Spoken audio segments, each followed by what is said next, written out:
so, so excited to be back with you today and share with you the outcomes of the work that we previewed with you in February.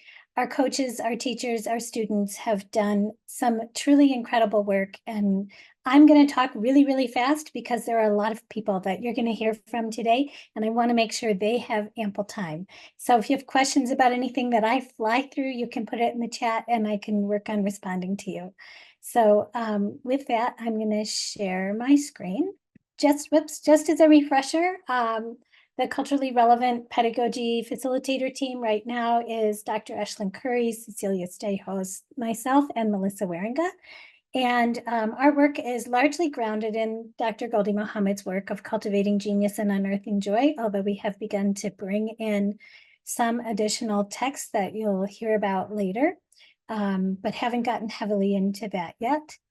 And our coaches who have been involved in the project for at least the last 2 years, you can see the list of them there, and you can also see on this map that they cover a large part of our state, and we're super excited about the diversity of districts represented among these coaches. So what we've been up to is all the coaches have partnered with at least one classroom teacher to teach one or more of the diverse text set units that they worked on writing last year. And we collected data from the coaches, teachers, and students in the participating classrooms. We did that this year on an informal basis because this was a pilot year. We are hoping to tweak the questions, add to, delete questions as we learn from this year's data to have a more formal data collection as we move forward with this project. And I will share a little bit of the data with you today. So in February, we were very fortunate to hear from Tracey Yacks, and she shared with you about her plans for launching a unit with her teachers. She worked with 2 different teachers, and I'm so grateful to Tracey for being back with us today to share the second half of her story. How did it go? Was she able to implement her plans? What were the outcomes? So Tracey, I'm going to turn it over to you. And just let me know when you want me to advance the slides. Thank you so much. Okay, thank you. So this first slide is just a review of what I presented back in February. This was kind of my overall plan. I hadn't started any of this yet when we last met, but I wanted just to make sure that I included all the components of a good coaching cycle. And so this was kind of the plan that I laid out to begin with. So now I'm kind of going to reflect, and so I'm going to talk a little bit about the before doing this cycle, what I was like, what my focus was, what happened during this cycle, some of the successes we had, and some of the adjustments I made, and then what am I like now, and what was the impact that these cycles had on my teachers and students. So going into the coaching cycle, when I reflected on it, I really was fortunate to have a lot of assets going into the cycle. I was in a district where I had administrative support. I was in a building that I work in, so I had relationships with both of my teachers and their classes. I had done the first, the book study in the cohort that we did with Dr. Muhammad, and then being in phase 1. So I felt like my knowledge was starting to build. I did a lesson that I had actually written with my team, so I kind of knew the material well. And so I was looking at those assets that I went in with. And I think that reflecting now as a coach, that's something that I don't do enough of. I don't before I go into a coaching cycle, think about all those assets going into the coaching and what I can lead into and what I have to plan around. So I think that I think all of us, when we go into a coaching cycle, we all have those essentials that we are very familiar with, we're comfortable with, right? You don't necessarily have to even look at the bullet points, you know what those are. And then there's those other essentials that we're like, oh, they want to, meet about this. Let me go review the essentials. Let me do a little bit of background work before I meet with them, because I have to kind of build my knowledge base. And that's where I feel like I was at the beginning of the cycle. Like I knew Dr. Muhammad's work. I knew about diverse text sets. I had done some of the work, but my confidence level was not really there as far as the full implementation of a coaching cycle.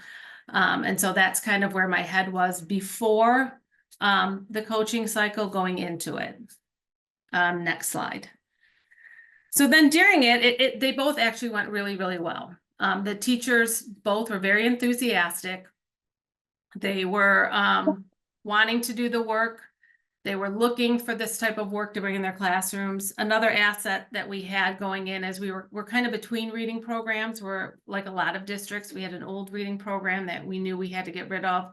We were in the process of looking for newer curriculum. So there was some leeway in curriculum where we had the time and the space to try some new things. And so these teachers were both very motivated and enthusiastic. We definitely found high student engagement. The kids loved these lessons. It was a different way of presenting some of this stuff. They really enjoyed so much more discourse and dialogue throughout the lessons. They really felt like they were part of it, like they were just like talking about books. And we got some really, really meaningful conversations. The kids, one was a first grade class, one was a second grade class. They both did Milo Imagines the World. And we were, all of us in our reflections were really, really impressed with the kids' relatability to the story, the connections they made in the story. And so that all went really well. It wasn't a perfect coaching cycle, as all of us I'm sure have gone through, right? There's hurdles, there's obstacles. Overall, it went really, really well, and I was fortunate. But I did realize early on that I had two totally different teachers and two different perspectives. They were both newer teachers, but one is in her 20s and one is in her 50s. And so just their perspective on diversity, their life experiences were different. And so pretty quickly and early on, I realized that I, as a coach, had to adjust and lean into, again, that asset-based, what each of them had strengths in and what each of them probably needed me to kind of come along and push a little bit on those. So, so just making those adjustments as you know your teachers, I felt really was very important. I've done like grade level coaching sessions, and I've experienced, change, but this one was really a kind of a dynamic change that I really had to adjust my thinking as a coach. And then of course we ran into, as always, scheduling changes, right? It didn't go as perfect. One of our PD sessions, we did our PD sessions after school. One teacher forgot one time, went home, so we had to readjust that schedule. One teacher really wanted me to observe a certain part of a lesson, and I had a scheduling conflict and wasn't able to be there when she wanted, so we had to adjust kind of our co-teaching situation. But overall, we were able to hit all the components of the actual coaching cycle, which, I was happy about. You can go ahead, Diane. And then just reflecting after, again, both teachers wanted to continue the work. And so we ended up doing a second coaching cycle with both teachers with a different book. This time, obviously not one that I had written the lesson for. But both teachers decided on the book. We had the dialogue about the power of the books and what they were seeking, what their goal was with using this different text. And they've been very positive and very supportive of advocating for me with their grade level teams, as well as both of them spoke about it at a staff meeting, really encouraging colleagues and sharing their experiences.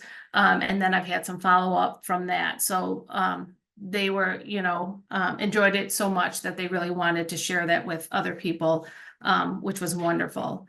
And again, overall, they just really appreciated the openness and the power of that conversation that we had, because there were some conflicting views between the two teachers and what was, appropriate and how far they could go, and just different viewpoints. And I think that we all gained a lot out of those discussions as adults. As far as the students, as far as myself, it changed how I approach coaching sessions. I don't think I've ever went through the thought process as I did for this one, just knowing that it was like a pilot program and that we were having all this additional conversation around it. And so for me, I think it's changed me as a coach as far as how I approach a coaching session, being a little bit more planned and organized. So I think that's impacted me. I think it's definitely built my confidence. I do feel now a little bit more confident doing this with other teachers now that I've gone through the experience and done the coaching cycles with two teachers. Now I feel like those essentials that I was pretty confident in versus the ones I wasn't. I do feel like I built some confidence in myself through this work. And it definitely has motivated me to continue my diversity tech set project journey, and to continue to do this work. The students, it was funny, you can't see the whole thing. There was a second point, it must got cut off. The one teacher asked the kids when they finished the first book, do you want to go back to our, this reading, or do you want to do another book? And the kids all were like screaming, another book, another book. They started chanting. So I think, just that excitement and that engagement really motivated the kids. And both teachers have shared that the students have brought up the Milo book multiple times since doing the book study. One teacher shared with me that they had done, moved on and was doing some other reading thing, and the students were making that text to text connection and saying, hey, remember Milo? It was like in Milo when they did X, Y, and Z. And then the other teacher shared that during some of their SEL work and just talking about positivity and stereotypes, the kids kept bringing up the Milo book. So they definitely internalized, I think, the message in the book, which was really powerful for me. So overall, like I said, I really encourage you. It's a scary thing to get into, like I said, but the only way, you're going to grow in this journey is to get your feet wet and just jump in and try it. Try a small coaching cycle with a teacher. And I think it's worth it. And I think it's very powerful. Thank you. Thank you so much, Tracey. I'm so thrilled to hear about all of the successes that you've had and your growth in this process and your teachers' growth and your students' growth. So really, really appreciate you coming back to share this with us. We are going to hear from another coach now who also had a very successful experience, but very different going into it. And so Michelle Sweet has been in education for 28 years, and she's been with the Macasta Osceola ISD for the past 3 years. She coached 2 teachers in these units, and so I'm going to turn it over to Michelle and let her share her story. Well, I'd like to start first by saying that Tracey's experience was the one that I dreamed of. I wanted to be in a place where people just wanted to do this work, but that wasn't my experience. I am in rural, northern, western Michigan, where people don't, and communities don't just not embrace the work. They many of our school leaders actually actively push back against it. So that was difficult for me. And I realized real quick that it's not always what you know, but who you know.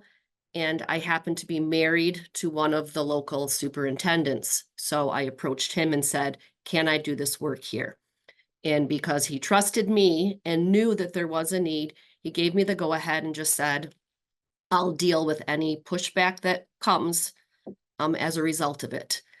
So many of my teachers that I tried reaching out to then didn't feel the need because they don't have diversity in their district, so we certainly don't need to learn about it. So finding that partner teacher was very difficult for me. Even classrooms where I had piloted parts of lessons last year as I was writing my unit, they weren't interested in doing a full cycle or a full unit because it didn't necessarily fit with their adopted curricular resources. So it meant that they were going to have to deviate from what their partner teachers at their grade levels were doing.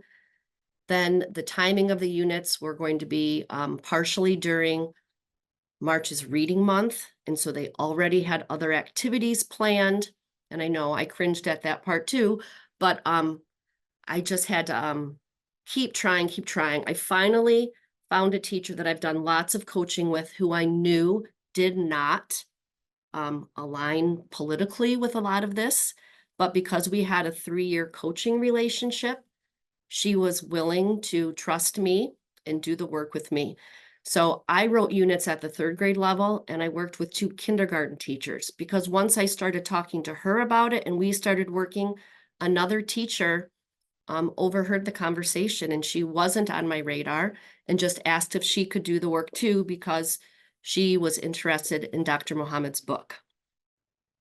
So all of a sudden I went from this this desert of people to work with to having two teachers that I was working with.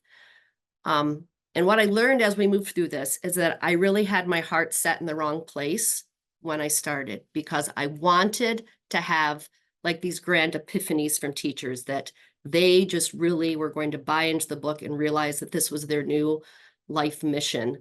And that wasn't what happened with them. And so I was kind of disappointed by that, but Diane really helped me understand that we have to start with these baby steps. And when I really like reflected on the baby steps, they really weren't baby steps at all. They really were leaps.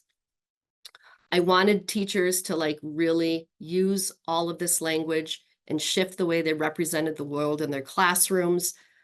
But they weren't at a place to just fully integrate this pedagogy in their classrooms. And I had to accept that that was okay. We're going to do the pieces that we could do as we went along. And so luckily at kindergarten level, they're really focused on building students' identities. And so the identity work was pretty easy with kids, especially those kindergartners. They wanted to see themselves and they wanted to be part of books, and that really helped. I don't know where kids lose that, because third graders that I've worked with certainly aren't that secure in their identity. So I'm hoping that this work really does carry through when they go to first, second, third grade. So I guess before students could see others and really have that acceptance and inclusion, they had to be able to see themselves. So that was exciting for me, because these kids could do that. The more non-typical students that would engage in discussions were part of the discussions. Those kids that I would say that were really the most emergent in their reading and literacy skills were the ones that embraced the lessons the most and seemed to take the most meaning from them, which was pretty exciting. And then I think that a great revelation for me, the kids, the teachers, is that so much of the time, the literature we share with kids has a happy ending always. And when they heard one of the layer texts, each kindness, these little kindergartners were basically devastated at the end when there wasn't a happy ending, where the little girl in the story had to really deal with the repercussions of her behaviors. And so it really drove their need to want to be kind and to be good to other people no matter what. And for little 5-year-olds to show that much empathy was pretty amazing and fun to work through. And I guess I'm gonna really focus on that last point, and Diane helped me with this too. It was kind of crazy that both teachers already had their selected text in their classroom library. They had already shared these books with their students, but it was very evident that it's not enough to just supply teachers with diverse texts in classrooms. They need the quality PD to go along with that, because these teachers they read the books to their kids, but they didn't use them for really deep thinking, and they didn't really see all the layered pieces that could be a part of that book. So even though they read them, they didn't use them. And as a result of this coaching cycle, I saw a change in the way teachers asked questions of their students, and I saw a change in the way kids were connecting to the texts. So even though I didn't have huge movement, that's I think that really in their heads, I actually had more movement than I originally anticipated. But they started with, these kids knew who encouraged them, and I started seeing kids using that encouraging language in classroom as they moved towards empowerment. And one of my favorite, I think, kind of really obvious thing that happened in a classroom during a lesson is on the next slide, where they went from just thinking that other people could empower me. I know my parents can empower me, my teachers can empower me because they love me, to where they shifted to where I can empower myself because I know I can do these things. And so that's really where that that courage to try new things and to speak and talk and to share their ideas really came out with kids. And I think at the end of these units, all of those kids really felt that they had worth. So I would do it again. Michelle, thank you so much. I want you to go back and look in the chat when you catch your breath, because so much appreciation for your vulnerability in sharing the challenges that you had going into this project and what you've gleaned coming out of it. I think, as you said, it's not baby steps. You made some huge leaps with your teachers and I think even within yourself. I think there's been, a huge amount of growth in your confidence and your understanding of the impact of this work and mostly your dedication and commitment to making it happen. So thank you for that and also for sharing your journey with us today. So I shared with you that we did collect some data.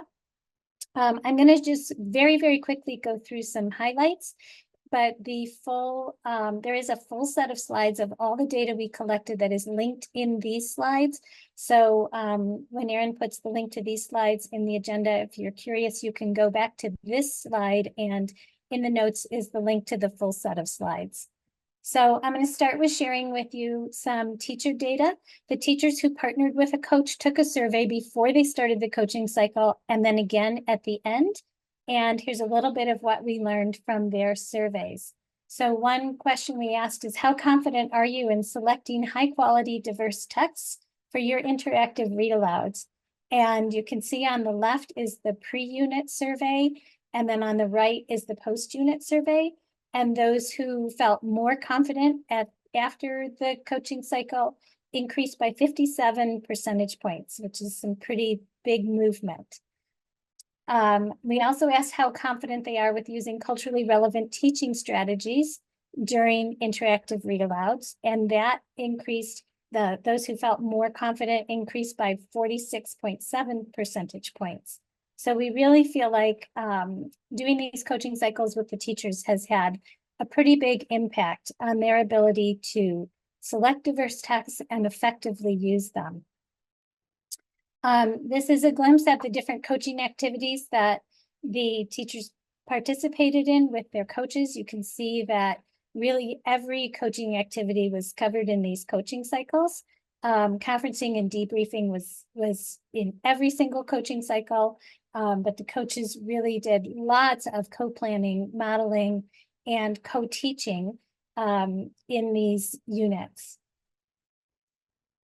And 93.8% of the teachers felt that the coaching, actually 94.7%, sorry, I updated this after I made the slides, felt that the coaching was very useful, and the other 5.3% still said somewhat useful. So we didn't have any teachers who were disappointed in the investment they put into the coaching cycle.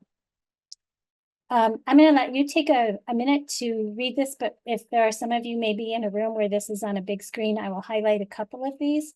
But we asked them what was most valuable to them in participating in the project, bouncing ideas off from each other to find something truly impactful, thinking about the small box my students live in and how to better bring the world of diversity to them, which speaks to where Michelle is living and working. It helped me to step outside my comfort zone and be vulnerable. And the kids took ownership over their work. They took it seriously and put a lot of thought into the projects. We also collected student data, and we did this by having the coaches interview at least 3 students in each classroom before and after the unit was taught. And I think the diverse text set thing is really good. Most of the data I'm going to share with you here is from the post-unit interviews. I do have 1 or 2 slides that has some comparative data. So I wanted you to see the grade levels of the students that were in the participating classrooms. You can see we really covered pretty much all the elementary grades. We asked about opportunities to interact with classmates because As you heard from both Tracey and Michelle, and as you're going to see in a minute when you hear from some other participants, the conversations that took place were really what impacted the learning. And you can see here that in every case, the students had opportunities to interact during the read aloud at least sometimes, and the majority either always or often have opportunities. We also asked them questions related to each of the pursuits to see if their exposure to or understanding of them increased through the projects. And as Michelle talked about, they really focused on identity in the kindergarten classrooms, but identity was addressed in every classroom. And the kids overwhelmingly said that the books reminded them of their own lives or taught them about the lives of others. We know that our focus is always very skill heavy. And I wanted you to see that even in these units where the focus was on culturally responsive teaching and the pursuits, more students felt like they learned new skills in this unit than what they told us they felt they learned in typical read-alouds prior to the unit. The pursuit of intellect is about students learning new information beyond skills. And you can see here the vast majority of students felt they learned something new from the diverse text unit. And the pursuit of criticality is about recognizing and disrupting oppression in our world, whether that be oppression of the earth, for example, through polluting air, water, and land, or oppressing people, which we know continues to happen in our world to marginalize people today. And a large majority of students felt that the diverse text made them think about what's fair and what's not fair in our world. And finally, the pursuit of joy is focused on bringing joy into our teaching and learning and helping students to see joy in the world around them. And nearly all the students felt joy at least some of the time during the unit. Then the coaches completed a post-coaching cycle survey for us. Lots and lots of questions were asked, and you're going to hear from some more coaches in a minute. But the coaches led between 3 and 18 coaching sessions with their partner teachers. You can see here they address nearly all of the literacy essentials, even though Read Aloud's focuses, diverse text and Read Aloud's focuses largely on Essential 2 and Essential 8. But the student engagement was through the roof in pretty much every classroom, and they focused a lot on many of the other essentials as well. You asked in February when Tracey shared about scheduling logistics, so I wanted to share this with you. The majority of coaches met with their teachers during their planning time, a few possibly during lunchtime. The PD sessions they led with their teachers were typically between 30 and 60 minutes, and their coaching sessions were typically 30 minutes or less. Slightly more than half the teachers integrated their unit into a content area of study. The others did it during their literacy time or their read aloud time. These are the coaching essentials that were addressed. I'm going to very quickly give a couple of examples. In Essential 2, the PD sessions with their partner teachers were based on their needs and input. And as you heard both Tracey and Michelle say, they really adapted their coaching to the needs of their teachers. Essential 4, we had administrators attending PD sessions and covering classrooms for teachers so that they could do some of the interviews that you're going to see coming up next. And so we really covered all of the coaching essentials through this. And for the majority of coaches, this work brought additional coaching opportunities to them within their districts. So in some cases, it was additional work with the same teachers, new teachers wanting to join the work. There's an increased awareness of the importance of this work among administrators. One coach said it expanded what coaching looks like in their district. And some of the coaches are working with teachers to integrate the units into new and existing curriculum. So we interviewed several students and teachers and coaches to share some of their experience with you. I apologize that this is not a professionally edited video, but I hope you will enjoy hearing their voices. Please let me know if you can hear it. Thank you.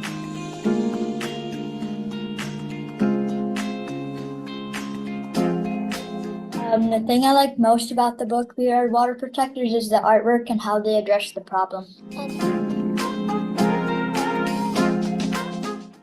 I like how he tried to make a change of where he was living after he saw all that happened.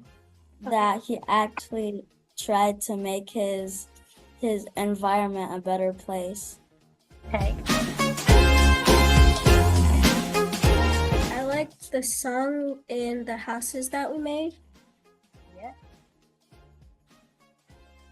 It says, when the chaos started, everything was not the same. Then Tyree Guyton made a smile to the world by coloring the houses.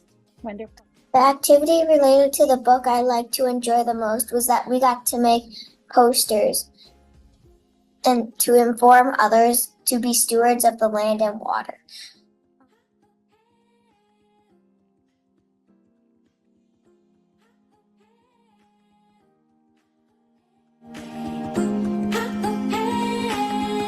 I was most excited about planting the hummingbird seeds.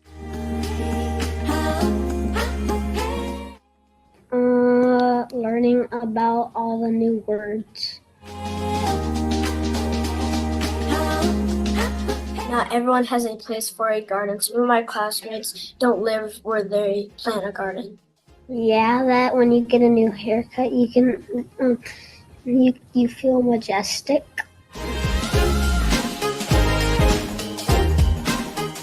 I did not know that oil is such a problem and killed a lot of animals. What was new to me was how the Native Americans thought. They believed in the circle and everything on Earth was connected, but the settlers thought they could do whatever to the land, and they broke the circle.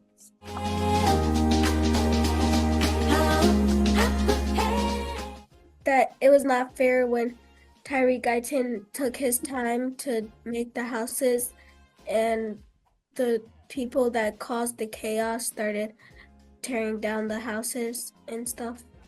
Yes, what I learned about fairness is the settlers gave Native Americans a reservation, but now they're trying to put an oil pipe through it, and the Native Americans know the pipe can leak oil and destroy all of their land and water.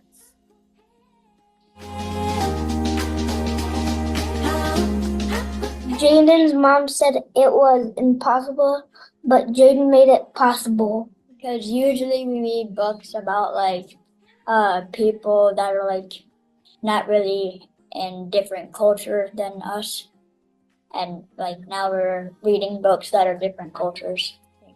And I will remember the way things were when the riots struck and they made everything to disaster, but when Tyree saw this, he wanted to fix it, so he did with his art, and he helped some people believe that it'll be okay. I thought that I wanted my kids to see themselves more in the stories that they're reading. Well, and because majority of our text is not really a diverse text, and I thought it would be a really great creative way to do something with the kids. We also were able to correlate it with some of our social studies units that we were doing at the time.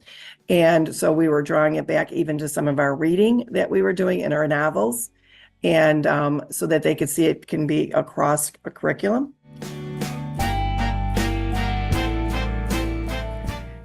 Prior to starting the project, I definitely went into it with an open heart and open mind. I felt like I was ready to receive the work and do the heavy lifting, so to say, that might arise when we dive into some of this very deep text and very rich text. What I didn't anticipate was the incredible outcomes that it produced, the conversations, the dialogue from students, the level of cognitive load that they were taking on themselves. Honestly, this was a new experience for me, and when Michelle came to me, approached me, I was very nervous and apprehensive, but also willing to step out of my comfort zone because I know that this work is so important. And after doing it, I have nothing but positive. I've had a very positive experience with the projects. I was a little nervous at first, just not having, like, I was excited, but a little nervous, just not knowing how it might play out and maybe how their parents might respond or other adults in the building, but I didn't have any pushback. It helped me a lot to see ways that I could change my own practice. And it was something that was helpful to see how other teachers interact with the same group of students that I have on a regular basis. Absolutely. You know, and I think a lot of it goes to students seeing themselves in text. They were super involved. My kids that normally have their heads down or are going to the bathroom about 10 times in a 30-minute period were staying, they were sitting up, they were responding. Even some of my kids that typically like to keep to themselves because they're nervous that the answer might be wrong, they were sharing their thoughts and their feelings. So absolutely super engaged. And Definitely bringing the joy back into reading. I think that has been what I've seen the most. Kids are smiling. We are laughing together. Our classroom's so safe that there's been times we are crying together. Kids are feeling safe to share their story. And not only that, it's been helping me to figure out my own identity as well as their identity and really figuring out who we are on the outside, but more importantly, who we are on the inside and really embracing that. One thing that was a big takeaway was, you know, yes, I see that we have some diversity in our classroom, but what we didn't know was that diversity is not always seen through the eyes. And when you start digging deeper into kids' lives, you find out so much more about them. I think the most rewarding thing was being able to see Heather model lessons, but also seeing how like different, I guess, my kids could think about certain topics. In general, I think seeing how excited all my kids were and how they were relating and really comprehending the story that we were reading was super cool. Oh, just seeing them take the time to do the work. This is a class that I'm done. What do I do next? I'm done. What do I do next? We didn't get that with this. And I was plan ahead, but also like be flexible. Absolutely do it. I can't emphasize enough how important a movement like this is in our schools, whether you have a very diverse population or if you're in a area like ours that isn't very diverse. So finding them was easy, but getting them to start was a little difficult because of some things that happened in the district in the past. Maybe sent a message that it was a kind of a touchy subject and be careful what you do or you're going to hear about it from families. But then once we got started and we saw how gentle of an approach it was and how impactful it was on the students, it became easier and easier. And it's ultimately, I chose to work with someone that I think has a lot of leadership potential and like really shares out her learning with other people. So I knew that it would likely spread. And ultimately it did have that impact. No pushback at all. Families ended up getting quite involved in the work and lots of connections were made to. Yeah, so the challenging part was the content, right? Because it hasn't lived in this county, right? People aren't trained in it or doing book studies around it necessarily. So the education isn't here yet for the content. And then I would say the most challenging part, maybe two parts. One, getting the teachers to feel safe to do this work. Other challenges might be having to have the teacher moves of being able to have a plan in place, but knowing that when the students are steering you in another direction, you have to be nimble enough to follow them.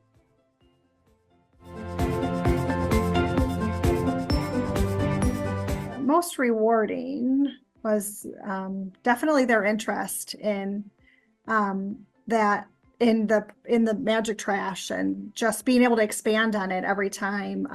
Their discussions they had with each other, just listening to the insight that 9 and 10-year-olds do have, and how they can see things, how they are, and then they almost shifted in their thinking, like I said, to about it's about me, to oh wait, it's about all of us. I'm a part of this community, but it's my responsibility too. You know, like at first she's like, oh, I'll try it, you know, but then her classroom's right next door to mine. So I'll go in and work with her, but then she's extending it through other parts of the day and connecting it to other parts of her curriculum. So that's been kind of exciting for me. You know. I'm to be really honest, what was most rewarding, two things. One, being able to be in the classrooms and working with students and model for teachers how this work might look.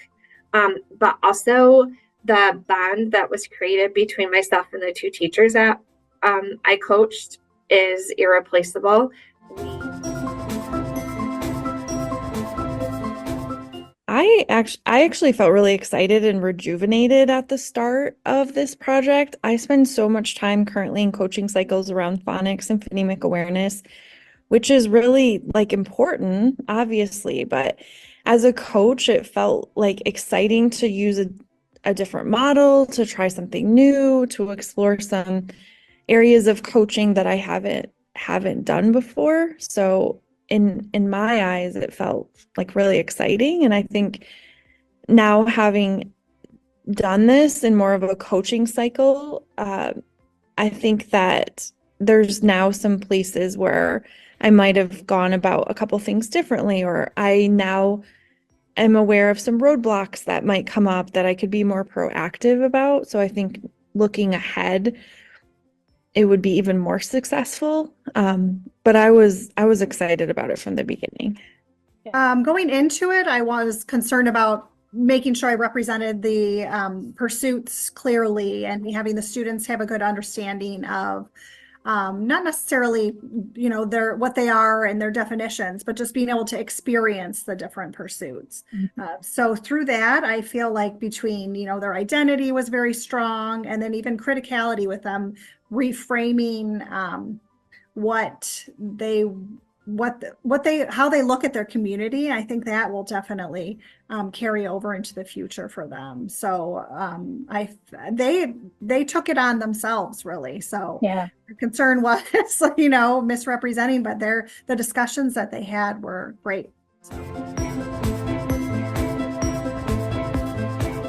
I mean, I think like one of the things that I learned in the process that I think I always knew, but like seemed to like compartmentalize things, is that this kind of coaching work is also coaching into the science of reading. And I think I had been putting myself in like buckets of like, only when I'm coaching on phonemic awareness or phonics or, you know, fluency comprehension.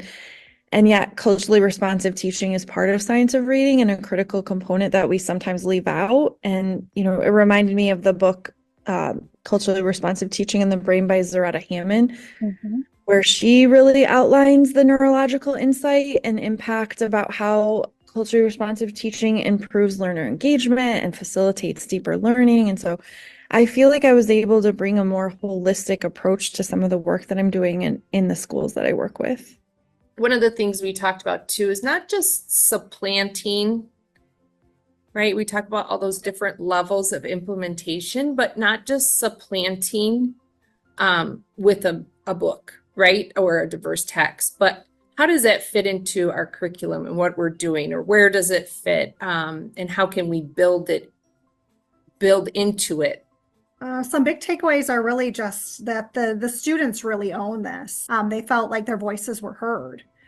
So we spend so much time doing so much of the skills element that I think we don't realize how much of an impact, how you can bring the skills in, but then how much of an impact their identity is to education.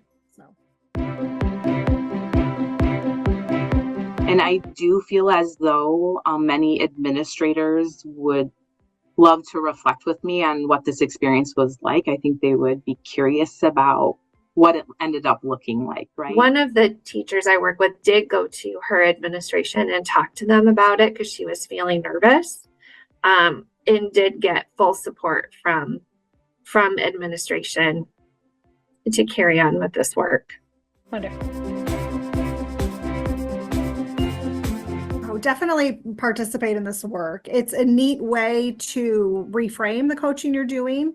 So it's not as skill focused or data focused, or it's more focused on the students. And then that's a window into a whole lot of other work. Well, you know, Laura will always be available, I feel like now after doing this work, for anything that we might want to do together. So My advice to anyone who's embarking on this project would be to get started. You don't have to be great at it at first, but get started and create that sense of community within the classroom so you can continue on with the work and have powerful conversations and dig deep and learn about some really unique and different things that make us who we are in a safe and positive way. I think that my advice would be to like let go a little bit and let the teacher, like if the teacher's able to take it where they want to take it, to like follow them along that journey, because ultimately through coaching we're trying to mediate the teacher's thinking so that when we aren't with them that they have these skills to do some of these things on their own. Yeah, I think I'll lean on just kind of this idea of imagining for this question. So I think imagine what it would feel like if all students and educators felt like they belonged. Because when I think about what we're doing, it's not just for our learners, students, but it's also for our adult learners too. And then I would ask them to imagine what would it feel like if everyone felt welcomed and valued, and imagine what it would feel like to put joy at the forefront of your outcomes. And then if that all feels right, then I would say embark on this journey.